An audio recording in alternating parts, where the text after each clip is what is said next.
Ousmane Gawal Diallo, bonjour. Bonjour. Voilà 6 mois, jour pour jour, que les 2 leaders du FNDC, Fonike Mengue et Mamadou Biloba, ont été enlevés à Conakry par des hommes en uniforme. Depuis le 9 juillet, on est sans nouvelles d'eux. Quelles sont vos informations à leur sujet ? Écoutez, je pense que le ministre de la Justice ou le procureur général devrait faire un point de situation. Nous attendions ce point en fin d'année, en mois de décembre, puisque les enquêtes sont ouvertes de ce point de vue-là. Et je pense que très rapidement, il devrait prendre la parole pour donner plus ample information sur l'évolution de l'enquête. Est-ce que ça veut dire que ça y est, on en sait un petit peu plus sur l'endroit où ils sont actuellement détenus ? Je n'ai pas d'informations nouvelles, plus que ce qui avait été déjà dit par le procureur, qui avait attesté publiquement qu'il n'était détenu dans aucun centre de détention officiellement connu en Guinée. Donc nous attendons les informations qui vont arriver pour actualiser par rapport à l'évolution de l'enquête. Est-ce que ça veut dire qu'on va avoir la confirmation qu'ils ont bien été enlevés par des forces qui dépendent des autorités guinéennes, sans doute des forces spéciales ? Ça, nous sommes catégoriques là-dessus. Ils n'ont pas fait l'objet d'enlèvement par les autorités, par les institutions, par les forces spéciales ou des agents de police judiciaire.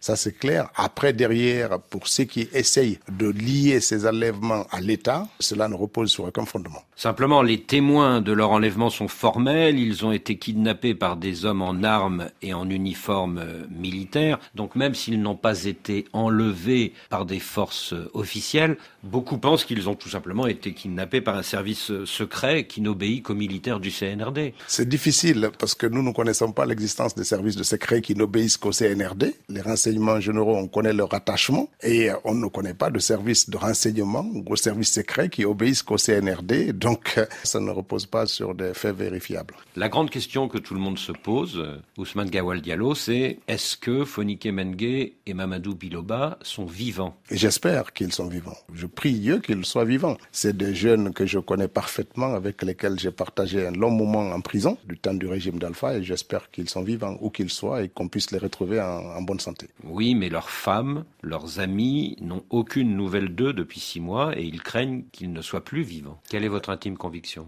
Mais moi, je ne peux pas nourrir l'idée qu'ils soient morts parce que ce serait connu. Je pense que c'est plus facile peut-être que les vivants restent sans donner de nouvelles, mais les morts, elles parlent tout de suite. Je crois qu'ils sont vivants, j'espère qu'ils sont vivants et je pense que c'est l'attente de tout le monde, des autorités comme des citoyens de ce pays. À la suite de la disparition de Fonike Mengue et de Mamadou Biloba, les 2 familles ont porté plainte devant la justice française. Est-ce que vous n'auriez pas intérêt à ce que ces détenus sortent du secret pour que l'image de votre pays ne se dégrade pas ? Bien entendu, quand une enquête est suspendue ou qu'elle n'apporte pas les réponses attendues par les gens, c'est quelque chose qui ternit l'image des autorités et nous faisons tout ce qui est possible pour qu'on les retrouve. Autre sujet très préoccupant pour l'opinion publique guinéenne et internationale, c'est la condamnation ce mardi à 2 ans de prison de l'opposant Aliou Ba pour offense au chef de l'État. La Fondation de l'innovation pour la démocratie, par exemple, que dirige Achille Bembe, dénonce, je cite, la volonté du pouvoir guinéen de faire taire ou de pousser à l'exil toute voix dissidente.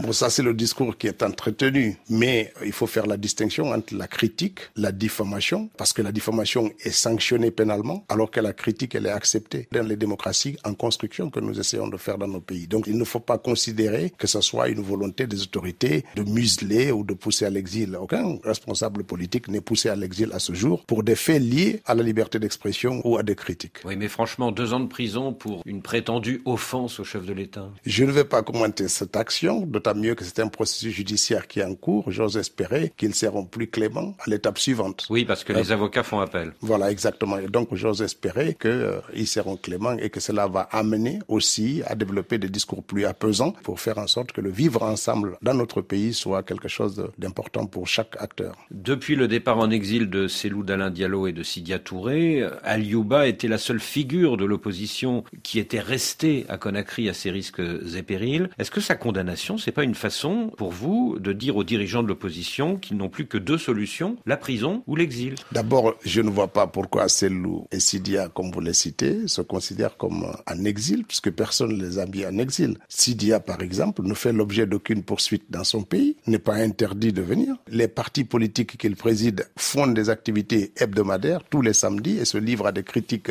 souvent très sévères contre les autorités et leurs sièges n'ont pas fait l'objet de fermeture. Moi, je rappelle ici, quand c'était le régime d'Alpha Condé, le siège de l'UFDG avait fait l'objet de fermeture de plus d'1 an. Je ne vois pas pas pourquoi ils considéreraient que l'alternative qu'ils ont, c'est l'exil ou se taire. Et ce n'est pas du tout la vérité de la situation de notre pays. Voilà 3 ans que les militaires du CNRD sont au pouvoir pour redresser la situation du pays. Et pourtant, la population continue de protester contre la vie chère. Qu'est-ce que vous répondez à ceux qui disent que vous n'avez pas un bon bilan? Beaucoup de choses ont connu des améliorations substantielles, du pouvoir d'achat, de l'offre de la prise en charge sociale, des infrastructures nouvelles qui ont été construites, des routes, de l'électricité, de l'eau, des services de base qui ont été substantiellement améliorés. Aujourd'hui, le franc guinéen est l'une des seules monnaies les plus stables qui n'a pas connu de variation notable avec les devises étrangères, ce qui n'est pas le cas des autres pays. L'inflation est maîtrisée à des niveaux acceptables par rapport à la sous-région, une croissance qui est 2 fois plus importante que celle qui est connue dans la sous-région. Maintenant, il y a une augmentation du coût de la vie liée à beaucoup de facteurs,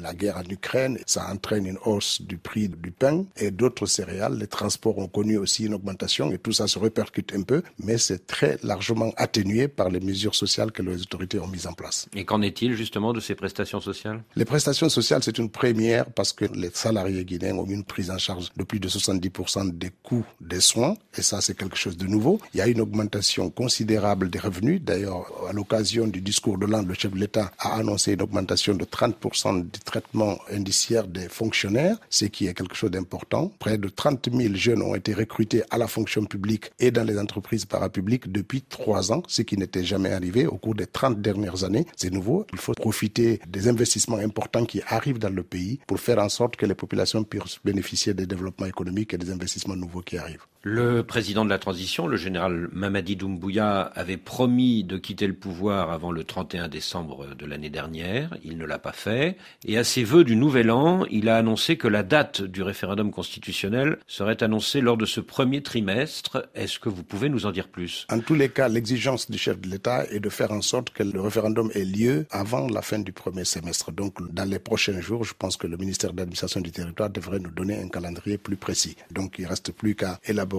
un fichier électoral et à aller à ce référendum qui est attendu pour le retour à l'ordre constitutionnel. Donc un référendum avant le 30 juin? Avant le 30 juin. Au mois de mai? Probablement au mois de mai. Et les élections générales? Les élections alors présidentielles qui devraient suivre, je pense, ou les élections législatives ne pourraient peut-être intervenir qu'au début du 4e trimestre, au mois d'octobre. Parce qu'on a une longue période pluvieuse qui n'est pas propice à l'organisation des élections. Je pense qu'il faut compter à partir de septembre-octobre pour les élections suivantes. Élections législatives ou présidentielles?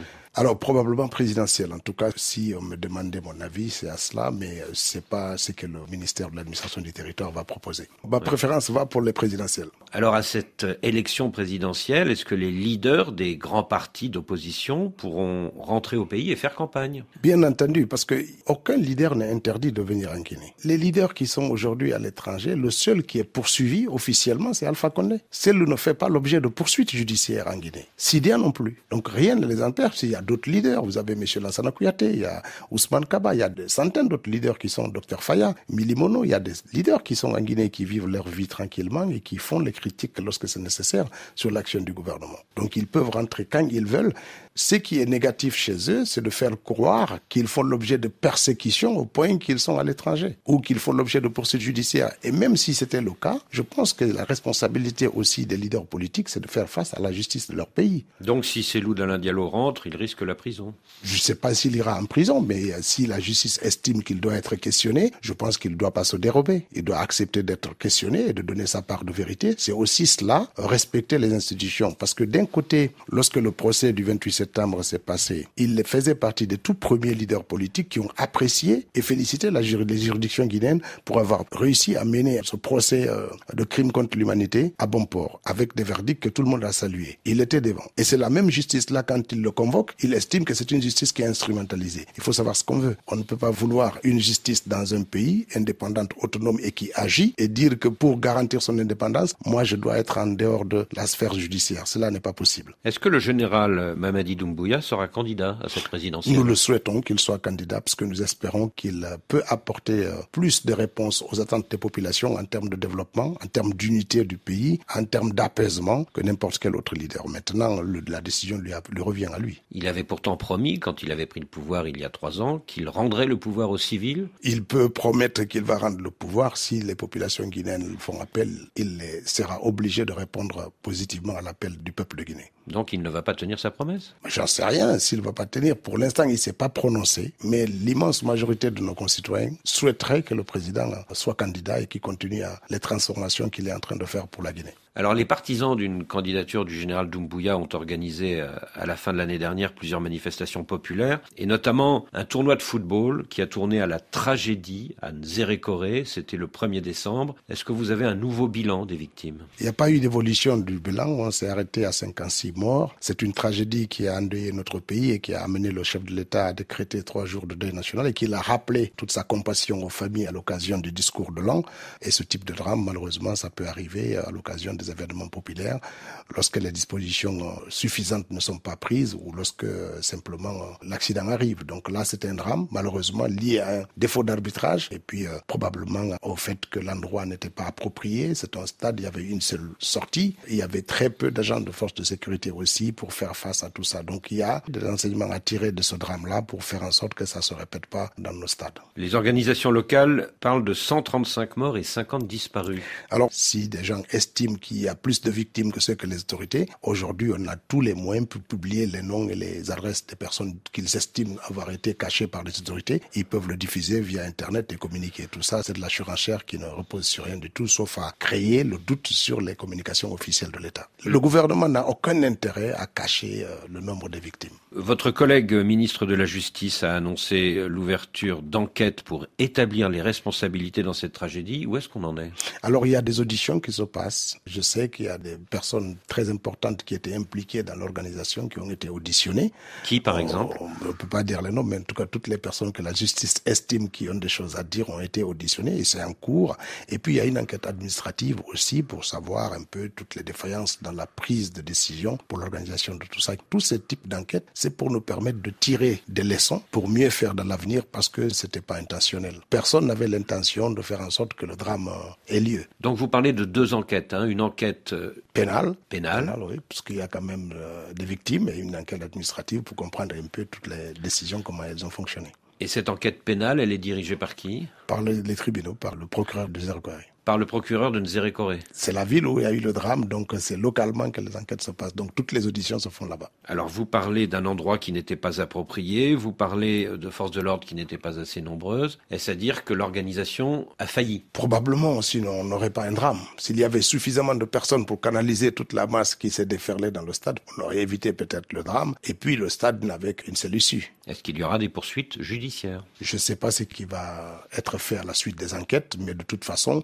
les autorités ont pris la responsabilité de venir en aide aux familles pour des indemnisations. Bien entendu, des sanctions administratives peuvent être prononcées à l'arrivée parce que des responsabilités doivent être situées. Est-ce que vous ne craignez pas que ce drame ne ternisse la campagne à venir du général Doumbouya? C'était après tout pour défendre sa candidature que ce tournoi de football avait été organisé. Nous avons organisé des centaines de manifestations de réjouissance pour appeler à la candidature du président Doumbouya. Celui-ci a connu un drame. Je ne pense pas que ça puisse ternir l'image de qui que ce soit parce que les drames, ça arrive. Monsieur le ministre, merci. Merci.